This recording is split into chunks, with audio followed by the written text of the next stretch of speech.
Hey, what's going on, guys? Today we're going to be taking a look at the very chunky Guel's Dilanza. This is the new antagonist mobile suit from the Witch from Mercury series.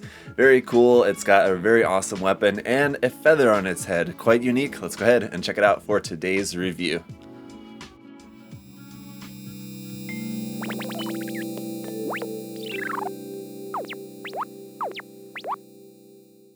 Alright guys, so we'll start off taking a look at the box and its contents here real quickly before we get to the kit itself. Once again, some beautiful box art for this series. Just the colors, the style of it's very nice. In a pose that's very Iron Blooded Orphans-esque. If you guys built any of the HDIBO kits, you've seen this pose on the box art many times. But beautiful colors and painting style here for the mobile suit and the box art here. I really like it. Of course, we got that big beam weapon right front and center there. That is definitely going to be one of the main draws of this kit. On the side here, you can see this number 4 in a line. And on the bottom of the box here are a couple of shots of the kit and some different action poses. It does also have a rifle aside from the beam weapon. It does also have a kind of beam sword, which is also quite unique in the style of that. That's also quite cool.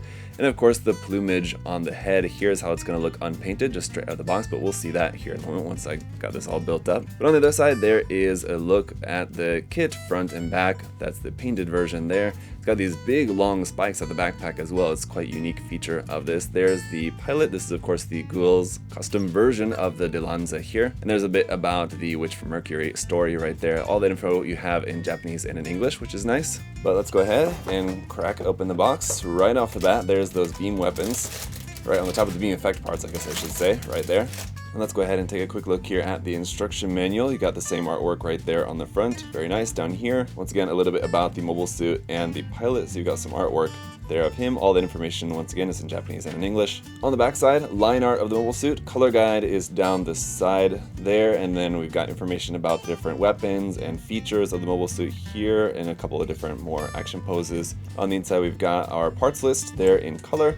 And the first page of construction is in color here, covering the head and the torso. The first half of the arms looks like, and then the rest of the manual is just all going to be in black and white for everything, going up to equipping the weapons and all that good stuff. The sticker sheet for this one's going to be quite minimal. As you can see, it's just this one little green one and these ones in black and metallic blue there. I'm guessing going to be kind of for like the visor on the head. Runner A here is in 4 colors. We have one part over here in yellow, a couple of parts up here in this kind of darker teal blue kind of color, a couple of parts down here in off-white, including the feather for the head, which some people online have already been quick to point out looks like a scrotum, and then the main kind of metallic dark gray color for all of the joint type parts of the interior mechanical looking parts. Some more of that here on runner B, just going to be a bunch more parts there in that metallic brownish grayish color. Runner C is a bunch of our armor pieces here in that purplish pinkish color, the main color there for the mobile suit. That continues here onto runner D1 as well, which I'm guessing are going to be some of the parts that are specific to this custom version of the mobile suit that won't be featured on the general purpose version of the mobile suit, which we'll see out in the near future. And then runner E is going to be those awesome effect parts, very large effect parts here too, in a fluorescent clear green. But alright guys, here is how the kit is going to look once it's all built up. It's certainly got a lot of bulk going on, but the question is going to be how well does it utilize that bulk? How well does it throw around its bulk? As in, like, how good is the articulation? That we'll find out here in just a moment. But it's definitely a cool design, and again, I think the weapons as well, also very cool. So let's go ahead and get right into the details. And we'll start off with the weapons, because any accessories for the main kit itself, like hand option parts or anything like that, is not included. So these holding hands that we have on here, that's all you get for that. But here is the beam torch, otherwise known as just kind of your standard type beam saber, but very cool design for this. Quite different handle and obviously very different effect part here too. That clear neon green looks very nice here for the beam torch. And then of course we have the beam partisan, which is huge. Just the effect part itself is almost as tall as the mobile suit. It comes up to the chest of the mobile suit there. But the entire weapon, including the beam effect, comes out to nearly 25 centimeters in length, so it's quite long. You do have a little bit of hollow gap here in the weapon, just at that one little bit right there, unfortunately. That and a mold line here on this part, which is going to be just slightly annoying to have to sand off. But other than that, this is a very cool weapon. I really like this. It's definitely very unique as well, so that's awesome. And much less exciting, we do also have the beam rifle, which has a little sticker there for that, but this, I mean, honestly, is just kind of meh. It's nothing really all that special, it's just a couple of pieces. It's honestly just kind of boring compared to the other weapons that we have included with this. The cool thing, though, that you can do with this is store it up inside this kind of gauntlet here on the side of the arm. You remove the magazine from there. That plugs in first into that slot right up inside there. If you have large fingers like me, it's a little bit tricky to get up in there, but there you go. And then you slide the beam rifle itself in. It has these kind of grooves here on the top and bottom, so it just kind of slots into place there like that for storage. And that's kind of cool, considering that the other weapons we have, the beam torch and the beam partisan, are not able to be stored in their inactive state. They're not able to be stored anywhere on the kit, unfortunately. And that is pretty cool. On the other side, actually, you can store the handle of the beam torch in this similar way. You're just gonna slide that up into place for storage like that. Now that means that the beam partisan is the only thing that you don't have any storage options for. It maybe would have been cool if they would have included an alternate handle piece for like a collapsed handle that then you could store that, I don't know, somewhere like clipped on here to the back skirt or something like that. But anyway, focusing in now on the main kit itself, the only other stickers we have aside from the one little camera sticker for the rifle are going to be these couple of ones right here. That is a yellow piece, and then you stick those blue and gray stickers on the top of that to give you some nice colors there on the visor. Feather also looks pretty nice up there if you can just suspend disbelief about having some sort of feather garment of that size on top of a giant mobile suit like this. I don't know, it's kind of weird, but the forward and back articulation of the head is going to be pretty limited. You can't really move it back very far at all, down a little bit, which is fine. Side to side movement is not going to be a problem like that. In the torso, you do have a little bit of a forward ab crunch here like that. Rotation, not going to be any bend side to side and not going to be any bending back. Speaking of the back, here on the backpack, those big long spike blades here sticking up straight out of the backpack are pretty strange. Nothing moves here on the backpack, but you do have some nice color separation with that little blue bit right there. You also have a couple of those blue parts here poking out here on the front, which are pretty nice. The shoulder will swing to the front pretty nicely like so. This part here on the side is articulated separately, so you can move that side to side like that. Up and down, it also moves up and down on its own as well, so you can move that any which way, which is quite nice. Ultimately, you can bring the shoulder up and the arm up pretty high, which is pretty nice. Pretty good upward movement of that. Otherwise, standard rotation there at the bicep, double joint at the elbow, giving you a nice full bend there.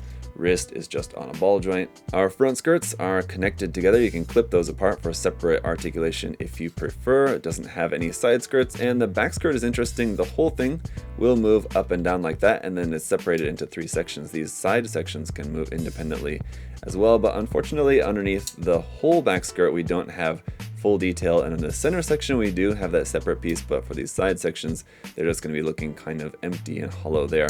We have our hard point for plugging the kit onto an action base right there up underneath the hips, and the hips themselves will move outwards to about there, not very wide because you're having some collision up here, but upward movement of the leg is pretty nice. We have a good double joint there at the knee to get a pretty full bend there. No separation of this knee armor piece that just moves here with the lower leg armor, where unfortunately we are going to have a pretty nasty seam line down the sides of the lower leg right there and there, going through a lot of details there. And for our ankle articulation, that will move side to side pretty nicely.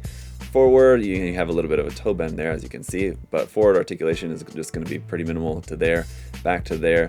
Not too bad forward and back, and full detail underneath, which is nice. Yeah, aside from the seam on the lower legs, you do also have a seam line here on the thigh part as well, right there. But the good thing is, those are the only real notable seam lines on this. The arms are fine, the torso is fine, the way the torso goes together. Normally with an HG you would have like a seam line here on like the top of the torso, but this top piece of the torso is a separate part.